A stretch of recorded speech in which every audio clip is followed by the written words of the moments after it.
karena kecil go cak tumo. Tadi lah ngomong ke Yon, kalau kata speaker di rumah atau besar, bawa ke kecilnya, kalau udah kedengaran yang di luar. Jadilah agak besar sedikit Yon, kedengaran luar. Alhamdulillahirabbil alamin. Wassalatu wassalamu ala asyrafil anbiya'i wal mursalin sayyidina wa maulana Muhammadin wa ala alihi wa sahbihi ajma'in, amma ba'du. Qala Allah ta'ala fi kitabihil karim, a'udzu billahi minasy syaithanir rajim, bismillahirrahmanirrahim. Ya ayyuhalladzina amanu taqullaha haqqa tuqatih wa la tamutunna illa wa antum muslimun.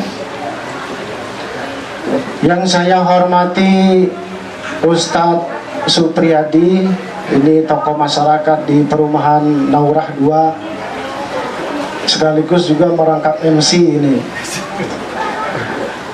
Yang saya hormati mungkin ketua perumahan Naurah, tokoh agama, tokoh masyarakat, hadirin hadirat yang insya Allah dimuliakan oleh Allah Subhanahu wa ta'ala.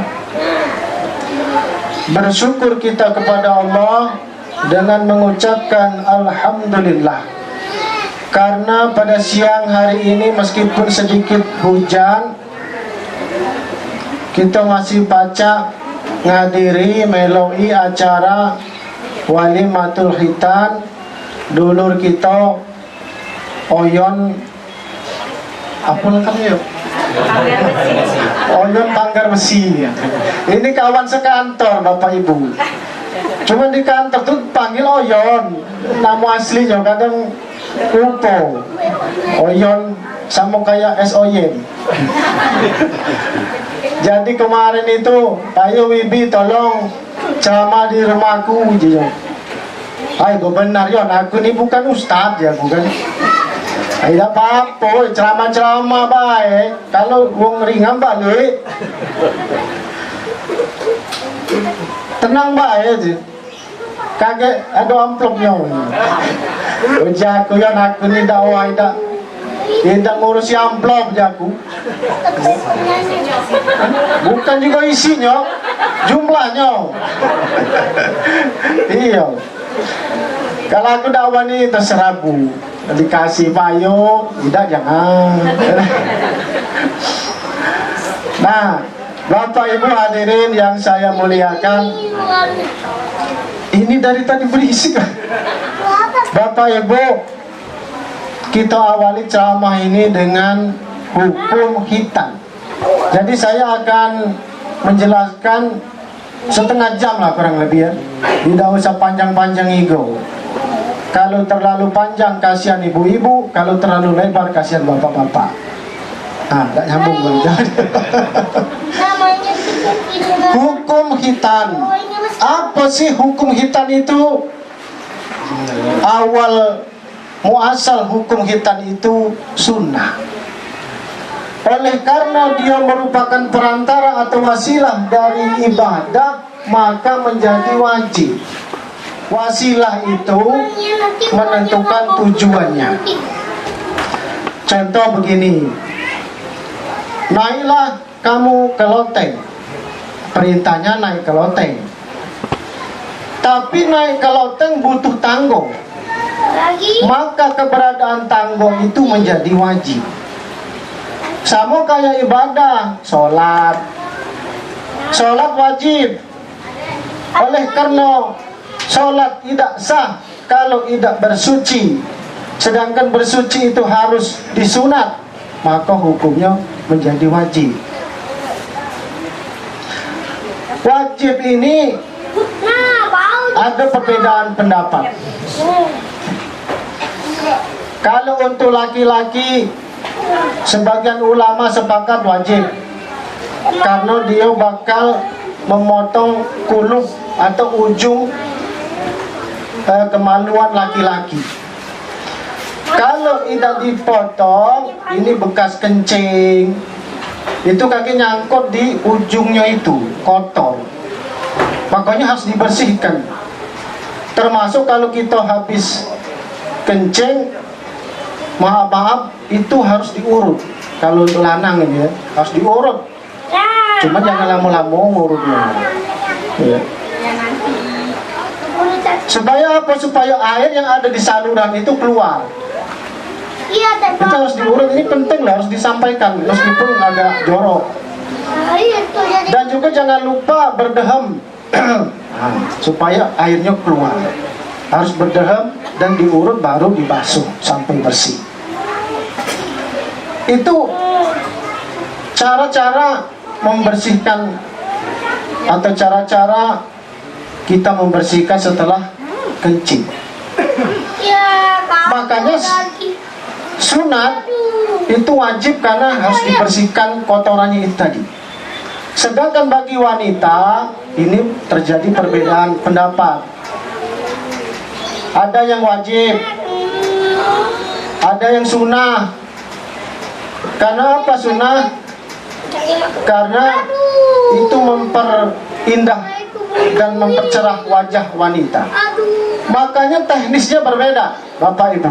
Kalau cowok dipotong galau, ujungnya itu, kulupnya itu. Kalau cewek cuma tetap dikit deh. Bagian atas, kulit bagian atas, atau istilah kedokterannya klitorisnya itu sedikit aja. Kalau kebanyakan nanti jadi dingin dia, jadi figrid.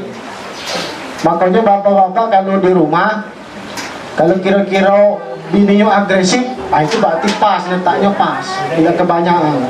Cuman kalau bininya disenggol-senggol, tidak kasih respon, pecah kedebok pisang itu berarti kebanyakan letaknya pak. Jadi dingin dia, maka letaknya itu dikit jangan dihabisi. Makanya Mesir itu tahun 2008 sama Universitas Al-Azhar itu mengeluarkan fatwa dilarang khitan bagi betino. Haram hukumnya. Ngapa? Oleh karena prakteknya dihabisi itunya, klitorisnya itu, sehingga dingin wanita itu, sehingga tidak menyenangkan bagi suaminya. Nah, itu bagi wanita, hukum bagi wanita. Nah, khitan ini Bapak Ibu sudah dimulai sejak Nabi Ibrahim, bukan dari Nabi Muhammad. Sejak Nabi Ibrahim sudah dimulai. Ketika itu Nabi Ibrahim hendak sholat, sudah menghadap kiblat, sudah mau sholat, Allah berkata, bersihkan jasadmu. Ngapa dibersihkan lagi ya Allah? Aku nilah wudu. Uji malaikat, trompetmu itu belum disunat. Jadi disunat dulu. Zaman itu Nabi Ibrahim umurnya sudah 80 tahun. Lah kelot pak, malah 80 tahun. Nah, makanya pakai kampak itu, pakai kampak yang untuk ngancuri berhala itulah. Nah sekarang kita pakai pisau sinar laser, ya. Ada mantri, ada dokter. Lah sudah mudah sekarang ini. Dulu saro, zaman wong tua-tua kita dulu pakai bambu, ya kan, supaya tidak infeksi. Supaya tidak infeksi. Pakai bambu. Nah itu juga sunat betina pakai bambu, kadang-kadang kan dukun-dukun sunat itu. Itu hukum sunat Bapak Ibu. Nah sekarang hikmah sunat. Yang pertama, untuk membentuk anak-anak yang soleh dan soleha. Cak mana cara kita membentuk anak yang soleh dan soleha itu? Pertama, yon dimulai dari bapak ibunya. Kalau nak punya anak soleh, bapaknya harus soleh, mamanya harus soleha. Kita ini, meskipun kita ini nakal, tidak kepingin anak kita ini nakal pula aja gitu kan. Asa ditanya, walaupun kita maling, kau pengen anak kau kaki jadi maling? Udah gak lah. Pasti pengen anaknya soleh, soleha, jadi orang benar. Iya kan? Maka dimulai dari bapak ibunya dulu. Kalau bapak ibunya rajin sholat, insya Allah anaknya juga rajin sholat. Kalau bapak ibunya rajin ngaji, insya Allah anaknya juga kakek rajin ngaji. Karena buah itu jatuhnya tidak jauh dari pohonnya. Pohon apel, buahnya jatuhnya pasti di bawahnya. Dan karena itu jauh, sekian kilometer. Nah, oleh karena itu mendidik anak itu dimulai dari wong tuanya. Sampai ketika menggauli istri itu diatur dalam Islam. Ketika menggauli istri berdoa, Allahumma jannibna minasyaiton wa jannibis syaitona ma razaqtana. Ya Allah, jauhkanlah dari perbuatan kami ini dari setan, dan yang engkau rezekikan berupa anak kepada kami, sehingga anak yang dilahirkan anak yang soleh dan solehah. Karena dulu ada cerita, ada setan yang hobi menggoda orang kafir, ada setan yang hobinya menggoda orang-orang Islam. Setan yang hobinya menggoda orang-orang kafir ini gemu-gemu, bontet-bontet. Nah, setan yang menggoda orang-orang Islam kurus-kurus. Asal bertemu ditanya oleh setan yang kurus, "Kenapa kau gemuk-gemuk?" Jadi setan yang goda orang kafir, "Mau mana aku dah gemuk? Dia makan tidak baca bismillah, aku melo makan. Dia minum, aku melo minum. Dia berhubungan dengan suaminya, dengan istrinya, aku melo bantu dikit-dikit. Nah, mana dah gemuk?" Nah, yang kurus ini, ngapa kau kurus? Jadi setan yang kurus, "Mana aku dah kurus?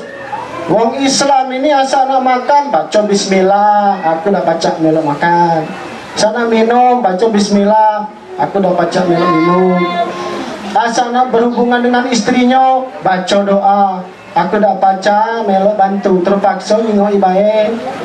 Nah, iya kan? Maka itulah gunanya berdoa itu. Jadi membentuk anak soleh itu tidak sekonyong-konyong, tapi mulai dari orang tuanya, mulai dari awal pembentukannya. Setelah itu apa lagi?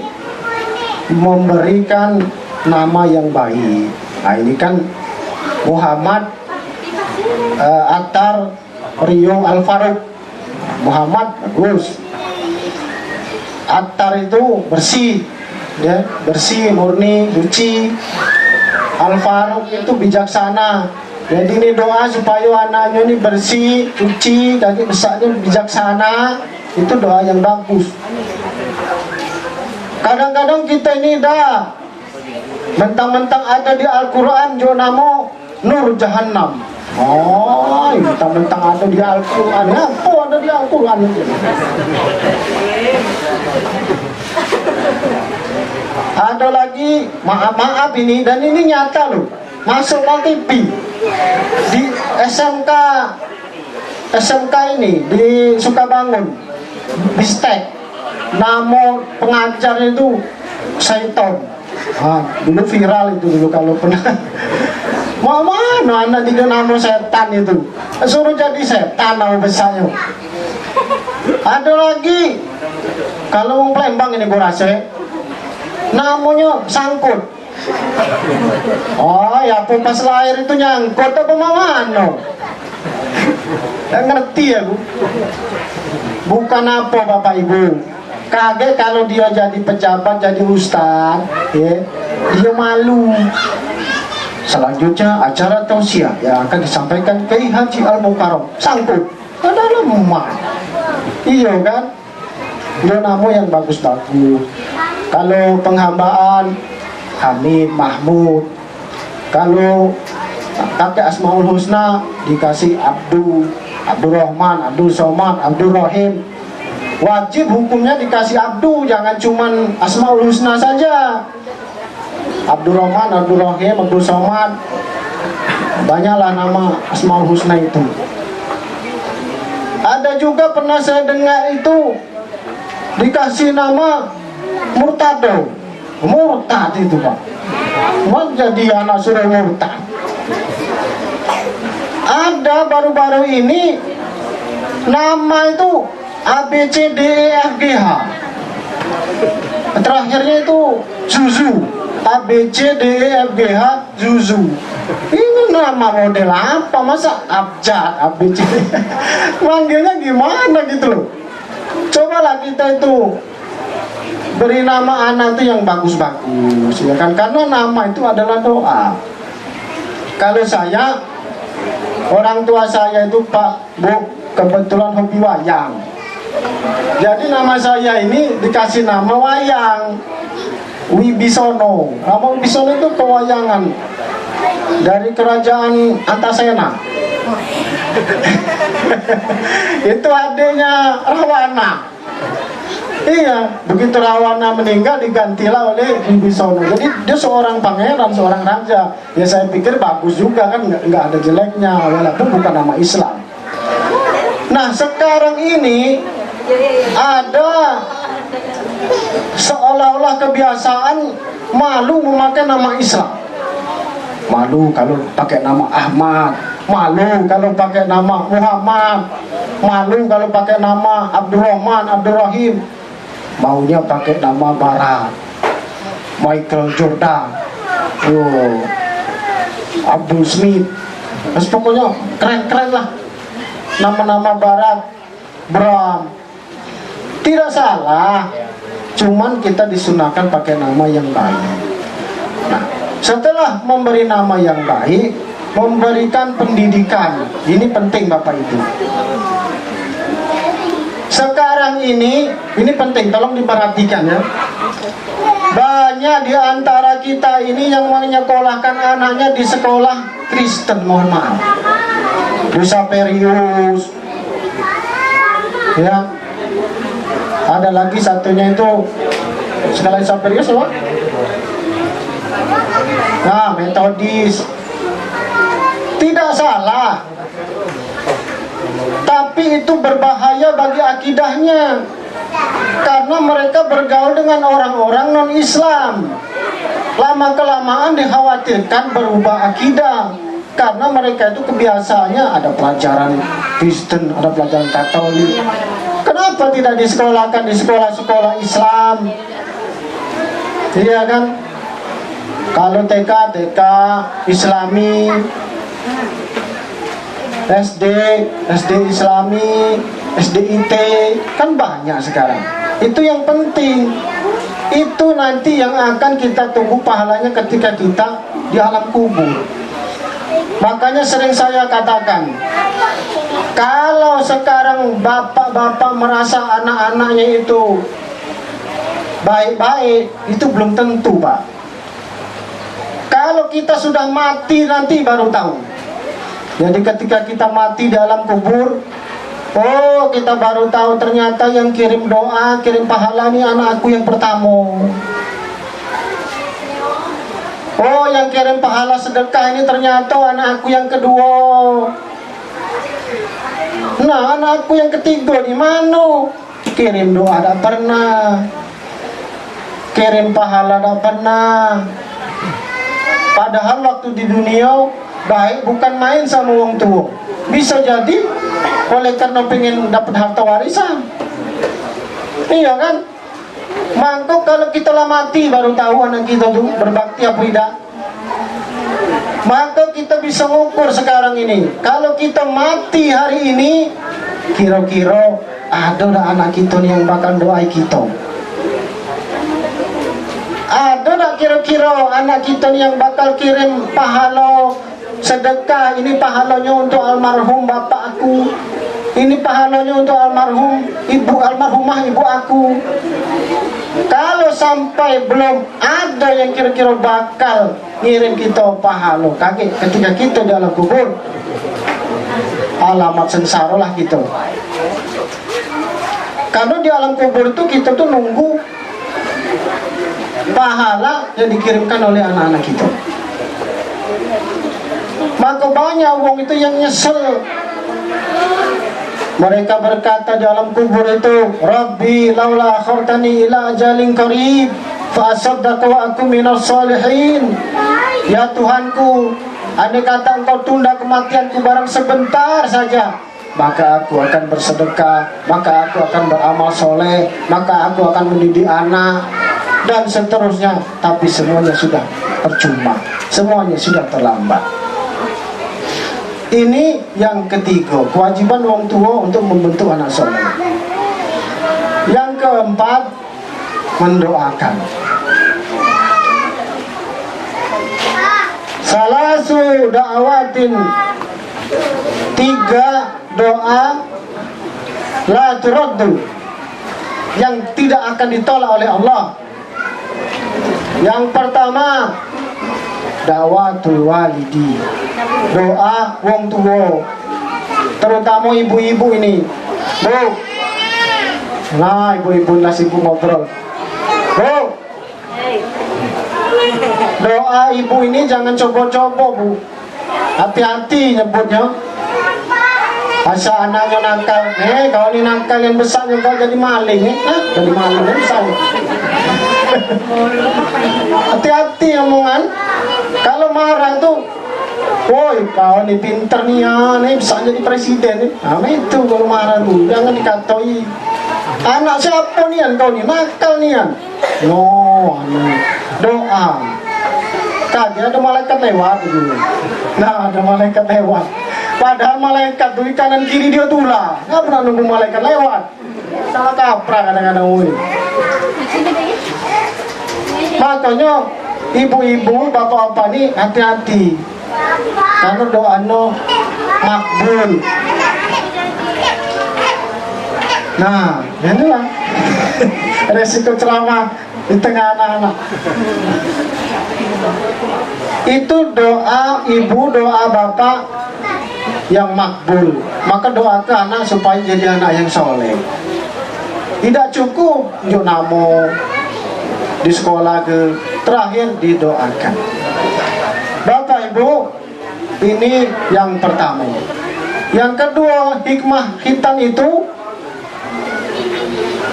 melatih anak untuk menghadapi hidup. Dari kecil sudah disunat, dialirkan darahnya. Ini untuk mendidik anak-anak supaya berani menghadapi hidup. Bahwa hidup ini tidak mudah, bahwa hidup ini tidak gampang, perlu perjuangan. Yang Lembang ini ujinya nak lemak baik. Masih balita dimanja, muda foya-foya, tua kaya raya, mati masuk surga. Alah kalau emaknya galau. Cuma tidak itu, hidup ini perlu perjuangan. Kesempatan hidup ini dimanfaatkan dengan sebaik-baiknya. Sebab kalau lama tidak baca lagi hidup. Makanya Nabi berpesan, "Igtanim khamsan qabla khamsin." Pergunakan kesempatan yang 5 sebelum datang yang 5. Pertama, syababaka qabla haramika. Pergunakan masa muda sebelum datang masa tua. Nah, yang masih kecil-kecil ini anaknya, ini kan masih kecil. Manfaatkanlah waktu masih kecil itu untuk nuntut ilmu.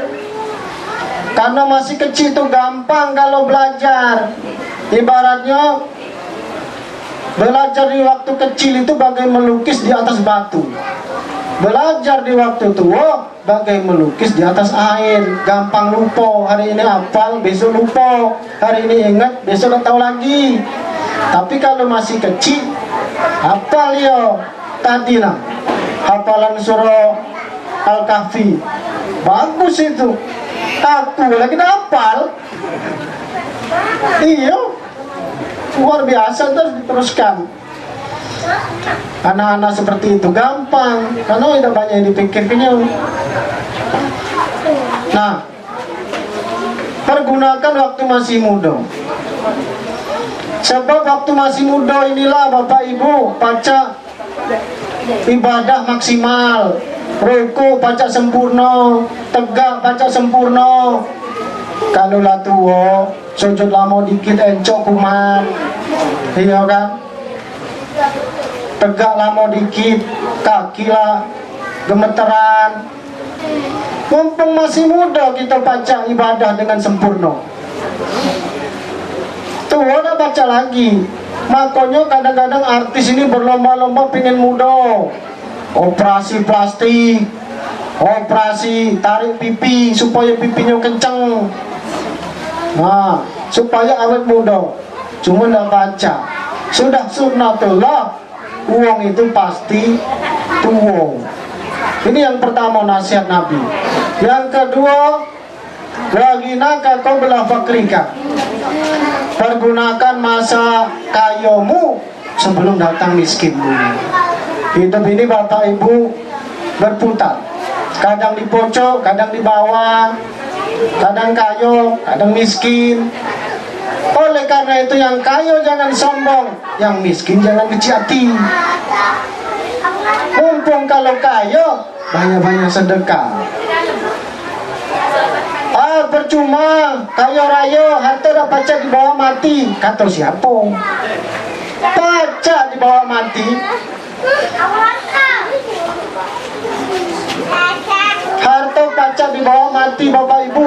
Caranya disedekahkan. Disedekahkan baca di bawah mati. Jadi cari harta sebanyak-banyaknya. Begawi, bisnis, silakan. Bawa mati. Itu tandanya sayang dengan harta. Kalau dikumpul-kumpul, disimpan-simpan, itu kagak jadi rebutan anak cucu kita. Kadang-kadang kita belum mati lah berebutan. Iya kan? Maaf ngomong, ada kejadian mamanya mati, tinggal bapaknya tinggal di rumah itu, masih hidup. Uji anak-anaknya, Mbak, kita jual Mbak rumah ini. Uji Mbak, yuk, jangan nak, bapak ini masih hidup, tinggal di mana?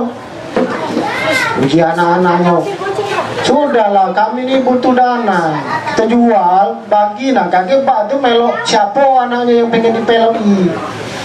Sedangkan anaknya nih kontrak kalau nah jadi apa nanti akhirnya dituruti juga. Ini nyata Pak, di kampung kami di Sukomulyo.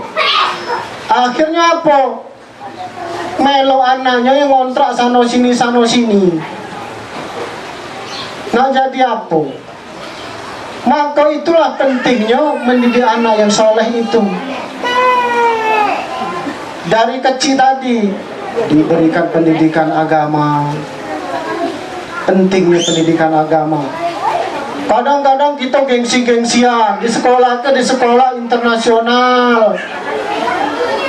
Padahal agamanya udah kate. Asap balik ke rumah. Hello daddy, hello mommy. Yeah. I want to eat.